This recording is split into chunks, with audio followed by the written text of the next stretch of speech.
Hello students, once again welcome back to English with Pranav, and today I am going to discuss with you all a very important topic of class 10th, that is tense.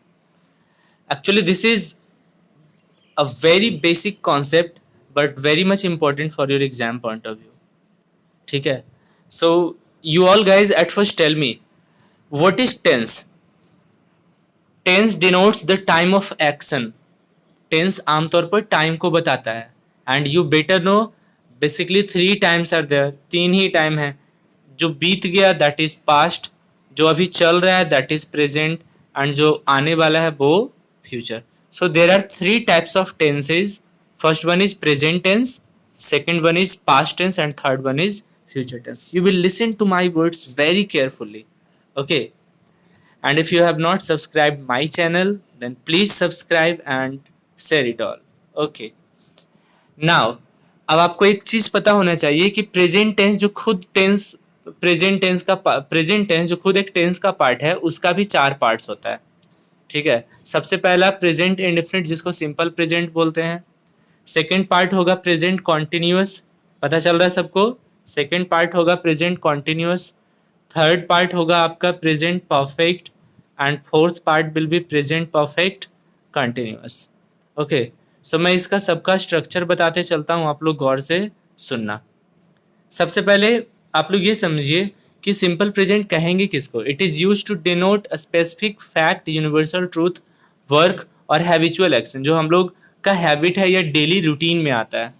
Example के तौर पर सी rights अ letter, एक मानो तो वह letter लिखती है, तो अभी उसका लिखने का ये रूटीन है या प्रेजेंट में वो काम कर रही है, वो लिखती है, तो सी राइट्स अ लेटर इसका हो गया, सी राइट्स अ लेटर हो गया क्या बाबू? Present indefinite tense. अब इसका बेसिक स्ट्रक्चर अफर्मेटिव या असर्टिव का स्ट्रक्चर होता है सब्जेक्ट प्लस V1 और V5 plus object. Dear students, S और ईएस लगा हुआ रहता है ना, तो इसको हम लोग V5 बोलते हैं। वर्ब में एस और ईएस लगा हुआ रहेगा तो उसको क्या बोलेंगे बच्चों? V5 बोलेंगे। तो सी राइट्स अ लेटर। ठीक है, अगला चलिए नेगेटिव, इसका सेंटेंस का रूल क्या होगा? She does not write a letter, तो स्ट्रक्चर होगा सी सब्जेक्ट है यहाँ, डू और does plus not plus V1 write है, फिर प्लस ऑब्जेक्ट है, तो आंसर होगा she does not write a letter. समझ आ रहा है बच्चों? आगे इंटेरोगेटिव रूल क्या है? इंट्रोगेटिव सेंटेंस का मतलब होता है क्वेश्चन टाइप। देखो प्रेजेंट टेंस कहता है कि जो भी एक्शन होंगे ना वो प्रेजेंट में ही होंगे। इंट्रोगेटिव का मतलब होता है क्वेश्चन। एक मिनट बच्चों, इंट्रोगेटिव सेंटेंस जैसा मैंने आपको बताया कि interrogative sentence is use to ask questions. Okay, so as for example does she not write a letter, so does she not write a letter क्या हो जाएगा? क्या वह एक लेटर नहीं लिखते? Interrogative sentence. स्ट्रक्चर होगा डज, तो डू और does plus subject plus not plus V1 plus object. बच्चों डू प्लूरल सब्जेक्ट के साथ लगेगा, दे रहेगा तो do they not write a letter, लेकिन डज सिंगुलर सब्जेक्ट के साथ जैसे सी या राम, तो does she not write a letter. उम्मीद करते हैं यहां तक समझ आ रहा होगा आप लोग को, है ना? हैबिचुअल एक्शन को बताने के लिए होता है। सेकेंड पार्ट चलते हैं, प्रेजेंट कॉन्टिन्यूस किसको बोलते हैं? It is use to express an action taking place at the time of speaking, मतलब जिस समय हम बोल रहे हैं उस समय जो वर्क जारी है that is called as present continuous. जैसे आप लोग अभी इंग्लिश पढ़ रहे हो तो यू आर स्टडिंग इंग्लिश, तो ये जो एक्शन है वो प्रेजेंट कॉन्टिन्यूस का होगा। तो स्ट्रक्चर में क्या होगा बच्चों? Subject plus is am are plus V4 plus object. V4 बोलते हैं V1 में ING। V4 किसको बोलते हैं बच्चों? V1 में ING। समझ पा रहे हो? Subject plus is am are plus V4 plus object. Example के तौर पर she is writing a letter या you are studying English, Pranav sir is teaching English. आप लोग समझ पा रहे हो? अगला चलते हैं, इसी का नेगेटिव स्ट्रक्चर क्या हो सकता है? तो मान लो she is writing a letter का नेगेटिव होगा तो वह एक लेटर नहीं लिख रही है, so the structure will be subject plus is am are plus not plus V4। V4 बोलेंगे V1 plus ING plus object. Example के तौर पर she is not writing a letter. अभी बोल रहे हैं, अभी आप लोग मैथमेटिक्स नहीं पढ़ रहे हो तो यू आर नॉट स्टडिंग या रीडिंग मैथमेटिक्स नाउ। आमतौर पर पता है प्रेजेंट कॉन्टिन्यूस में ना नाउ वर्ड बड़ा कॉमन चलता है। ठीक है बच्चों, आगे चलते हैं। इंटेरोगेटिव सेंटेंस का रूल जरा जानो, तो इंट्रोगेटिव सेंटेंस कहेंगे किसको? इंट्रोगेटिव सेंटेंस कहते हैं हम लोग जिससे क्वेश्चन पूछा जाता है, the sentence which is use to ask a question. So the example will be what, क्या वह एक लेटर लिख रही है, तो is she writing a letter. देखो इज एम आर प्लूरल रहेगा, जैसे क्या बे लोग एक पत्र लिख रहे हैं या बे लोग क्रिकेट खेल रहे हैं, तो आर दे प्लेइंग क्रिकेट। और एम कहाँ लगेगा, जब सब्जेक्ट आई रहेगा, तो am I doing this, am I teaching English, am I reading English. समझ पा रहे हो। अब इसी का इंट्रोगेटिव सेंटेंस होगा। इंट्रोगेटिव का नेगेटिव, जैसे वो लेटर नहीं लिख रही है, क्या वो लेटर नहीं लिख रही है, तो is she not writing a letter. Example के तौर पर मैंने बताया, प्लस स्ट्रक्चर देख लो, is am are plus subject plus not plus V four plus object. ये हो गया आप लोग का इंट्रोगेटिव सेंटेंस का। अगला चलते हैं हम लोग बाबू, वो है प्रेजेंट परफेक्ट टेंस। गौर से सुनते चलना। प्रेजेंट परफेक्ट टेंस किसको बोलेंगे, प्रेजेंट में कोई एक्शन परफेक्ट हो गया, परफेक्ट का मतलब समझ लो कंप्लीट। अब जरा इसका एग्जाम डेफिनेशन सुनते हैं।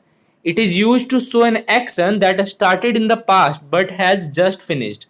ये उस एक्शन को दर्शाने के लिए होता है प्रेजेंट परफेक्ट, जो पास्ट में ही स्टार्ट किया लेकिन अभी अभी जाकर कंप्लीट हुआ प्रेजेंट में।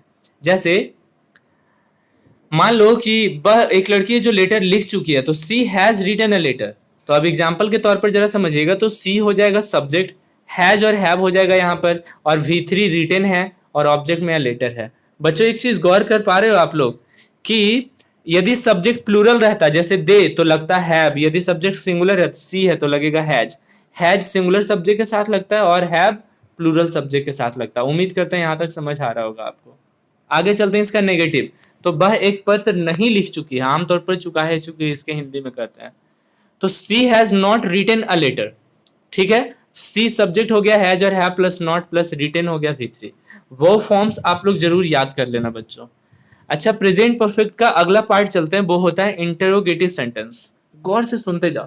तो प्रेजेंट परफेक्ट में इंट्रोगेटिव सेंटेंस, इंट्रोगेटिव सेंटेंस किसको कहते हैं, the part of sentence which is use to ask a question, yes और नो, क्वेश्चन पूछने के लिए। तो क्या वह एक पत्र लिख चुकी है, तो has she written a letter, has और have plus subject plus V3 plus object. अब उसका नेगेटिव, क्या वह एक पत्र नहीं लिख चुकी है, तो has she not written a letter. मैंने स्ट्रक्चर दे रखा है, आप यूट्यूब पर इसको फिर से दे करके सर्च कर लेना। आगे चलते हैं फोर्थ पार्ट। क्या बाबू, एक्चुअली देखो कोशिश करोगे कि वो इतना मेरे क्लास के लिए बचा करके रखो, ठीक है ना।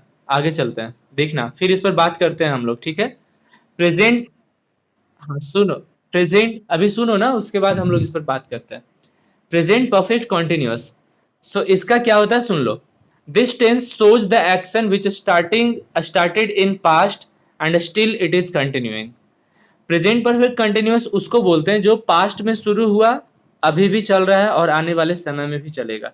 एग्जाम्पल के तौर पर जरा ऐसे समझो, आपके प्रणव सर 2015 में पढ़ाना शुरू किए, एज फॉर एग्जाम्पल आज 2020 है, अभी भी पढ़ा रहे हैं और आने वाले समय में भी पढ़ाते रहेंगे। तो ये होता है प्रेजेंट परफेक्ट कंटिन्यूअस, जो पास्ट में ही शुरुआत हुआ, अभी भी पढ़ा रहे हैं, आने वाले समय में पढ़ाएंगे। तो एग्जाम्पल के तौर पर हो जाएगा, I have been teaching English since 2015। आप समझ पा रहे हो। अब इसी का नेगेटिव क्या हो सकता है कि प्रणव सर 2015 से इंग्लिश नहीं पढ़ाते रहे हैं, तो Pranav sir has not been teaching English since 2015। Since और फॉर का प्रयोग यहाँ पर लगता है, इसको भी जरा गौर कर लेना, ठीक है। सिंस किसके लिए आता है बच्चों, बताओ जरा, सिंस का प्रयोग किसके लिए आता है, कोई बता सकते हो। सिंस का प्रयोग मैं बताऊं आप लोग को, पॉइंट ऑफ टाइम के लिए आता है। सिंस का प्रयोग पॉइंट ऑफ टाइम के लिए आता है। सिंस का प्रयोग किसके लिए आता है बच्चों, point of time. Point of time का मतलब एग्जैक्ट टाइम, जैसे 2015 हो गया, तो I have been teaching English since 2015। Morning भी पॉइंट ऑफ टाइम है, he has been studying English since morning होगा। लेकिन मान लेते हैं 5 वर्षों से मैं पढ़ाता रहा हूं, तो I have been teaching English for 5 years होगा, क्योंकि फॉर का प्रयोग पीरियड ऑफ टाइम के लिए लगता है।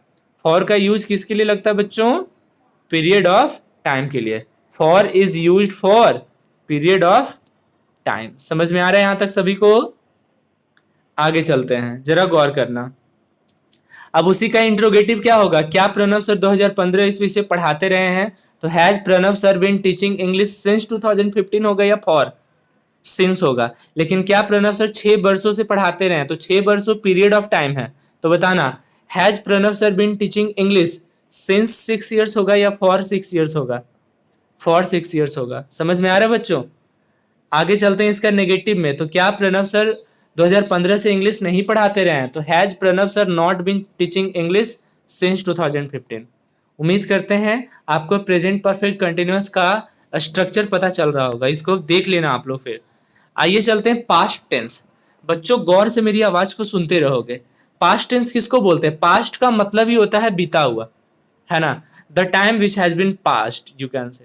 अब जरा गौर करना, this tense symbolizes the ever moving non stop wheel of time which is forever busy gathering moments of future, है ना, throwing them into the dustbin of past। Short में समझो तो पास्ट एक प्रकार का एक डस्टबिन है जो बीत गया है, लेकिन जरा गौर करना पास्ट का भी वही 4 पार्ट्स होता है। Past tense has also the same 4 parts. Same 4 parts कैसे होगा बच्चों? तो पास्ट टेंस का पहला पार्ट क्या होगा? सिंपल पास्ट या पास्ट इंडेफिनिट, समझ में आ रहा है ये। पास्ट टेंस का दूसरा पार्ट क्या होगा बच्चों? Past continuous. पास्ट टेंस का तीसरा पार्ट क्या होगा बच्चों? Past perfect. और पास्ट टेंस का चौथा पार्ट होगा पास्ट परफेक्ट कंटिन्यूअस। ठीक है, अब इसका जरा हम लोग यूज देख लेते हैं। सबसे पहला टेंस आता है सिंपल पास्ट। सिंपल पास्ट को ही हम लोग पास्ट इंडेफिनिट भी बोल सकते हैं। आमतौर पर स्ट्रक्चर होता है subject plus V2 plus object. Subject plus V2 plus object. V2 समझ में आता है बेटा, जैसे गो का V2, बेंट, कम का V2, केम, रन का V2, रैन, स्कोल्ड का V2, स्कोल्डेड, स्टडी का V2, स्टडीड। तो आप लोग वो फॉर्म्स जरूर एक बार देख लेना। ठीक है, आगे चलते हैं।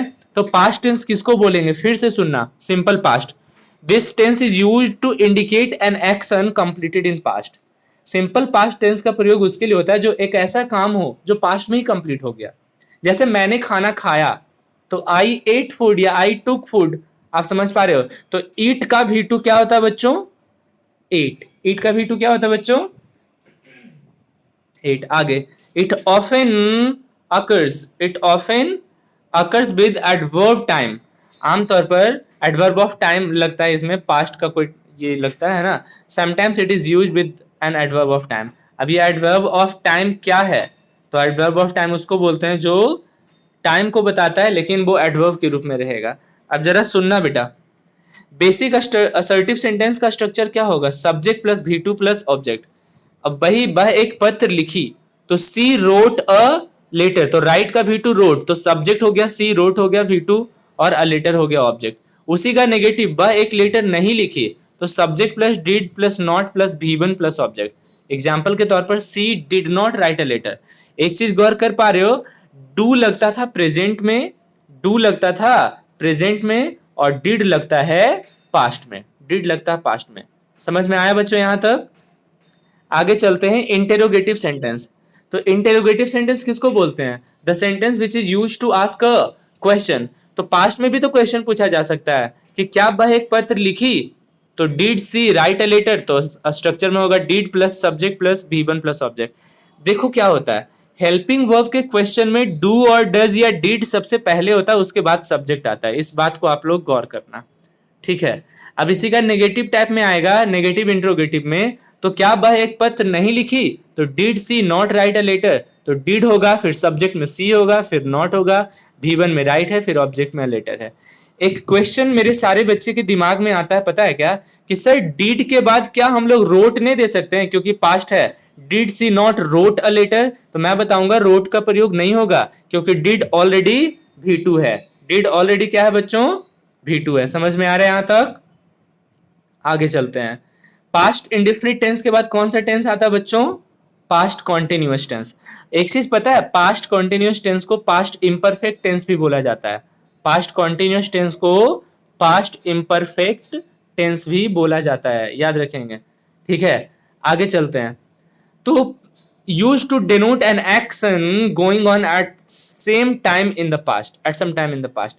पास्ट में ही कुछ समय के लिए वो एक्शन जारी था। जैसे मैं स्कूल में इंग्लिश पढ़ा रहा था, तो अभी वो तो पास्ट में ही पढ़ाए थे, अभी तो लॉकडाउन के कारण मानो हम लोग ऑनलाइन क्लास कर रहे हैं। तो मैं बोलूंगा मैं इंग्लिश पढ़ा रहा था, तो होंगे I was teaching English. Past continuous में वाज और वेयर का प्रयोग होता है। पास्ट कंटिन्यूअस टेंस में कौन चीज क्या चीज का हो जाना है? वाज और वेयर का। वाज का प्रयोग कौन से ये सब्जेक्ट के लिए? सिंगुलर सब्जेक्ट के लिए। और वेयर का प्रयोग कौन से सब्जेक्ट के लिए बच्चों? प्लूरल सब्जेक्ट के लिए। जैसे वे लोग कार चला रहे थे, तो दे वर ड्राइविंग अ कार। लेकिन मैं कार चला रहा हूँ, सिंगुलर है, तो मैं कार चला रहा था, तो I was driving a car. यहां तक समझ आ रहा है बच्चों? यहां तक समझ आ रहा है? बोलिए। पास्ट कंटिन्यूअस टेंस के स्ट्रक्चर्स के बारे में बात करें तो सबसे पहला आएगा असर्टिव सेंटेंस। तो सेम एग्जांपल लेते हैं, सी वॉज राइटिंग अ लेटर, वह एक पत्र लिख रही थी। तो सब्जेक्ट सी हो गया, वॉज और वेयर हो गया, और प्लस राइटिंग वी फोर हो गया। वी फोर किसको बोलते हैं? वर्ब में आईएनजी, और अ लेटर हो गया ऑब्जेक्ट। इसी का कोई पूछेगा बेटा नेगेटिव सेंटेंस, तो क्या होगा negative? She was not writing a letter, तो स्ट्रक्चर होगा सब्जेक्ट प्लस वाज और were plus not plus V four plus object. कोई पूछेगा सर इसका इंट्रोगेटिव सेंटेंस क्या होगा, तो आप लोग बोलिएगा क्या? Was she writing a letter. क्यों? क्योंकि क्या वह एक पत्र लिख रही थी, तो इसमें इंट्रोगेटिव में वाज और वेयर पहले आता है। कोई बताओ इंट्रोगेटिव सेंटेंस किसको कहते हैं? मैं फिर से पूछ रहा हूं, इंट्रोगेटिव सेंटेंस वैसा सेंटेंस होता है जिससे हम लोग क्वेश्चन पूछते हैं, उसी का नेगेटिव होगा। तो ट्रांसलेशन में बोलता हूं, क्या वह लेटर नहीं लिख रही थी, तो क्या होगा? Was she not writing a letter, structure हो जाएगा वॉज और were plus subject plus not plus V four plus object. अब मैं आपको एक ट्रिक देता हूं।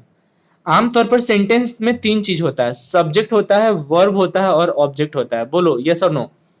सब्जेक्ट या तो नॉन या प्रोनाउन होगा, फिर वर्ब होगा। लेकिन जब क्वेश्चन की बात होती है तो वर्ब पहले स्थान पर चला जाता है और सब्जेक्ट उसके बाद आता है। कोई दिक्कत है बच्चों? आगे चलते हैं। तो पास्ट कंटिन्यूअस के बाद कौन सा टेंस आता है बाबू? Past perfect tense. तो पास्ट परफेक्ट किसको बोलेंगे? पास्ट में कोई ऐसा एक्शन होगा जो परफेक्ट हो गया होगा, कंप्लीट हो गया होगा। अब जरा समझना, this tense is used to describe an action completed before a certain moment in the past. Past में ही वो कंप्लीट हो गया, लॉन्ग टाइम अगो जिसको बोल सकते हो। लेकिन एक इसमें जो जबरदस्त रूल है वो जरा सुनना। इसमें है rule, if two actions happened in past, past में दो एक्शन हो जाए तो past perfect is used to show the action which took place earlier. जरा एग्जांपल के तौर पर सुनना, डॉक्टर के आने के पहले रोगी मर चुका था। ये फेमस हम लोग ट्रांसलेशन जानते हैं, क्या हम लोग सुने हैं ये? डॉक्टर के आने के पहले रोगी मर चुका था। इसमें दोनों काम पास्ट में ही हुआ, रोगी मर भी गया पास्ट में और डॉक्टर भी पास्ट में ही आया। लेकिन बोलता है पास्ट परफेक्ट उस सेंटेंस में देंगे जो दोनों एक्शन में से सबसे पहले हुआ है। तो पहले डॉक्टर आया या पहले रोगी मरा? पहले रोगी मरा, तो पेशेंट, ये रोगी मरा के लिए स्ट्रक्चर पास्ट परफेक्ट का देंगे। तो पास्ट परफेक्ट का स्ट्रक्चर होता है subject plus had plus V three plus object. देखो प्रेजेंट परफेक्ट में क्या होता है? सब्जेक्ट प्लस हैज और have plus V three plus object. लेकिन पास्ट परफेक्ट में होगा हैज और हैव का past had, subject plus had plus V three plus object. अब जरा समझना। हाँ, किन्हीं को कुछ पूछना है बोलो। आवाज आप लोग म्यूट कर लो, ठीक है? चलते हैं हम लोग।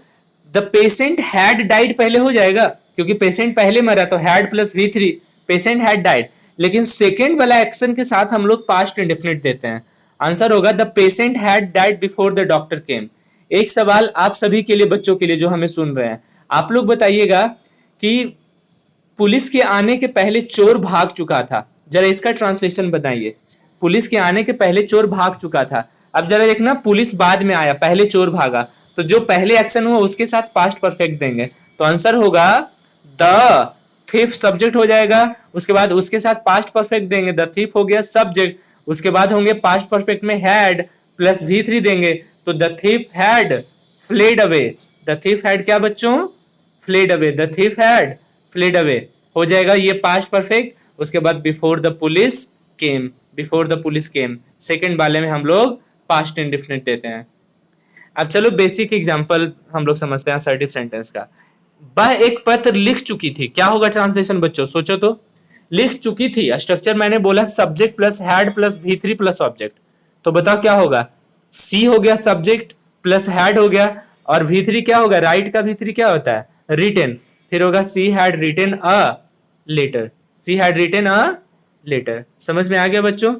अब आपसे पूछते हैं हम लोग, बताइएगा इसका नेगेटिव सेंटेंस होता है वह एक पत्र नहीं लिखी थी। बताइए क्या होगा उसका नेगेटिव? तो she had not written a letter, structure हो जाएगा subject plus had plus not plus V three plus object. उम्मीद करते हैं ये दोनों स्ट्रक्चर क्लियर है। तो नेगेटिव सेंटेंस के बाद आता है इंटेरोगेटिव सेंटेंस। इंट्रोगेटिव सेंटेंस फिर हम बोलेंगे क्वेश्चन पूछने के लिए होता है। तो क्या वह एक पत्र लिख चुकी थी? आप लोग बताइए ट्रांसलेशन क्या होगा बच्चों। इसमें हैड पहले आता है, ठीक है, तो हो जाएगा हैड, फिर बच्चों क्या होगा सब्जेक्ट में सी, फिर V3 होगा रिटेन, और ऑब्जेक्ट में हो जाएगा अ लेटर। उम्मीद करते हैं यहां तक समझ आ रहा होगा आप लोगों को, ठीक है। इसका नेगेटिव कोई ट्रांसलेशन पूछता है, मैं पूछता हूं आपसे बताना, क्या वह एक पत्र नहीं लिख चुकी थी? क्या होगा? हैड पहले आएगा, हैड प्लस सब्जेक्ट में सी, हैड सी, उसके बाद नहीं है तो नॉट, फिर राइट का V3 रिटेन, ऑब्जेक्ट है letter. Had she not written a letter. यहां तक समझ आ गया बच्चों? अच्छा बताओ, पास्ट परफेक्ट टेंस के बाद कौन सा टेंस आता है? पास्ट परफेक्ट कंटिन्यूस टेंस आता है ना। अब जरा सुनना क्या होता है। पास्ट परफेक्ट कंटिन्यूस उसको बोलते हैं जो एक्शन पास्ट में ही शुरुआत हुआ, वो परफेक्ट मतलब लंबा वो चला, और अब उस समय वो लगातार चला था, कंप्लीट भी हुआ था। थोड़ा कंफ्यूजन लगेगा, बट जरा सुनना क्या होता है। एग्जाम्पल के तौर पर बोलते हैं, जरा सुनना। मान लो मेरे पिताजी हैं, ठीक है, वो गवर्नमेंट टीचर हैं और वो रिटायर हो गए 2018 में, 2018 में, लेकिन वो पढ़ा रहे थे 1990 से, एग्जाम्पल के तौर पर बोलते हैं। तो मेरे पिताजी 1990 ईस्वी से पढ़ाते रहे थे, अब तो वो कंप्लीट हो गया ना उनके पढ़ाने का एक्शन, ठीक है। तो my father had been teaching, ठीक है ना, सिंस 1990। समझ पा रहे हो बच्चों? स्ट्रक्चर इसका होता है पास्ट परफेक्ट कंटिन्यूअस टेंस का, subject plus had plus been plus V4। V4 किसको बोलते हैं बाबू बताओ? V1 प्लस ING प्लस हो जाएगा ऑब्जेक्ट। तो आंसर होगा she had been writing a letter. जैसे वह पत्र लिखते रही थी, तो she had been writing a letter. Negative होगा वह पत्र नहीं लिखती रही थी, तो हैड के बाद नॉट सिर्फ लग जाएगा, तो she had not been writing a letter. Structure आपको क्लियर पता है। इंट्रोगेटिव सेंटेंस में क्वेश्चन होता है, क्या वह एक पत्र नहीं लिखी थी? क्या होगा बच्चों इसका ट्रांसलेशन बताइए? क्या वह एक पत्र नहीं लिखी थी? हैड सी, या क्या वह एक पत्र नहीं लिख रही थी? Had she not been writing a letter. ठीक है बच्चों, इतना करने के बाद हम लोग लास्ट फेज पर पहुंचते हैं, ठीक है। इसके बाद टाइम एंड टेंस ही होता है जिसका स्ट्रक्चर और उसका रूल कुछ होता है, मैं वो भी बताने की कोशिश करूंगा अगले क्लास में। फिलहाल सुनो, फ्यूचर टेंस किसको बोलेंगे? फ्यूचर का मतलब ही होता है द कमिंग डेज, आने वाला समय। आ रही बात समझ में? जरा समझना, फ्यूचर का भी सेम 4 पार्ट्स हो जाएंगे, यस और नो? फ्यूचर टेंस के 4 पार्ट्स क्या होंगे आप लोग को पता है? बोलिए। फ्यूचर टेंस का पहला पार्ट होगा बाबू सिंपल फ्यूचर, जिसको फ्यूचर इंडेफिनिट बोलते हैं, बोलो सही है। फ्यूचर टेंस का दूसरा पार्ट होगा बाबू क्या? Future continuous. फ्यूचर टेंस का, हाँ, फ्यूचर टेंस का तीसरा पार्ट होगा फ्यूचर परफेक्ट, और फ्यूचर टेंस का चौथा पार्ट होगा फ्यूचर परफेक्ट कॉन्टिन्यूअस टेंस। ठीक है, अब जरा हम लोग रूल देखते हैं। तो सिंपल फ्यूचर में आमतौर पर सेल और विल लगता है। अब बताओ आप लोग, सेल किसके साथ लगता है? आप लोग रूल पढ़े हो, सेल आमतौर पर आई और बी के साथ लगता है। सेल किसके साथ लगता है बच्चों? आई और बी के साथ। आई और बी के साथ क्या लगता है बताओ? आई और बी के साथ क्या लगता है बच्चों? शैल लगता है। आई और बी के साथ क्या लगता है? सेल लगता है। और रेस्ट जितने सारे सब्जेक्ट हैं उनके साथ क्या लगता है बच्चों? विल लगता है। रेस्ट जितने सारे सब्जेक्ट्स हैं उनके साथ क्या लगता है? विल लगता है। समझ आ रहे हो? अब चलते हैं हम लोग स्ट्रक्चर के तौर पर, ठीक है। सबसे पहला स्ट्रक्चर अफर्मेटिव सेंटेंस का होता है, गागे की आमतौर पर रहता है। जैसे वह एक पत्र लिखेगी, एक बेसिक एग्जांपल से हम लोग चल रहे हैं, तो स्ट्रक्चर होता है सब्जेक्ट प्लस सेल और will plus V1 plus object. अब आई और बी के साथ सेल लगता है बच्चों, तो सी के साथ बताओ सेल लगेगा या विल? विल लगेगा। तो वह एक पत्र लिखेगी, तो आंसर होगा क्या? She will write a letter. समझ पा रहे हो? इसका नेगेटिव, वह एक पत्र नहीं लिखेगी, तो आंसर हो जाएगा बच्चों क्या? सी विल, सेल और विल के बाद नॉट लगेगा, she will not write a letter.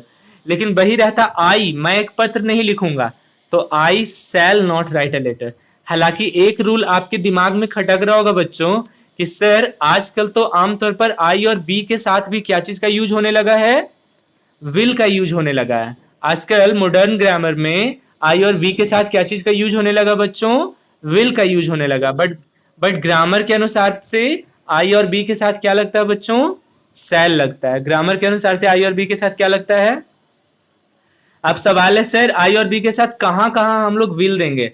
तो आमतौर पर इम्फेसाइज करने के लिए मैं इसे अवश्य करूंगा, तो आई विल डू दिस। किसी को ब्लैकमेल करने के लिए वह उसे मतलब मान लो हम हम लोग उसे उसके यहाँ जाएंगे ही, उसके उसकी मदद अवश्य करेंगे, तो बी विल हेल्प हिम या वी विल हेल्प देम। समझ पा रहे हो? इंट्रोगेटिव जरा सुनो तो, क्या वह एक पत्र लिखेगी? क्या होगा बच्चों इसका? Will she write a letter. अब इसका नेगेटिव इंट्रोगेटिव क्या होगा? क्या वह एक पत्र नहीं लिखेगी? तो will she not write a letter. आमतौर पर क्वेश्चन में ना बच्चों शैल और विल पहले आ जाता है। क्वेश्चन में क्या होता है बच्चों? शैल और विल पहले आता है। समझ पा रहे हो यहां तक? अगला जो पार्ट आता है वो आता है बाबू फ्यूचर कॉन्टिन्यूस टेंस का। एक चीज पता है, कॉन्टिन्यूस को ही बच्चों इम्परफेक्ट भी बोला जाता है। कॉन्टिन्यूस को क्या बोला जाता है? इम्परफेक्ट या प्रोग्रेसिव भी, या प्रोग्रेसिव भी। मानो फ्यूचर प्रोग्रेसिव टेंस या फ्यूचर इम्परफेक्ट टेंस। फ्यूचर में कोई काम जारी रहेगा। मान लो मैं, आप समझ पा रहे हो, मैं तुम्हारी मदद करता रहूंगा, तो I shall be helping you. वह एक पत्र लिखती रहेगी, she will be writing a letter. बोलो समझ आ रहा है? सिर्फ स्ट्रक्चर से ही पता चलता है बच्चों। जैसे सब्जेक्ट हो जाएगा यहाँ पर सी, सेल और विल, यहाँ पर सी के साथ विल लगता है, इसमें बी लगता है, she will be writing a letter. Writing क्या है? V1 या V4 है? वर्ब में आईएनजी V4 कहलाता है। वर्ब में आईएनजी V4। अब इसका नेगेटिव, वह एक पत्र नहीं लिखती रहेगी, she will not be writing a letter. क्या वह एक पत्र लिखती रहेगी? Will she be writing a letter. Structure आप बिल्कुल देख सकते हो यूट्यूब पर।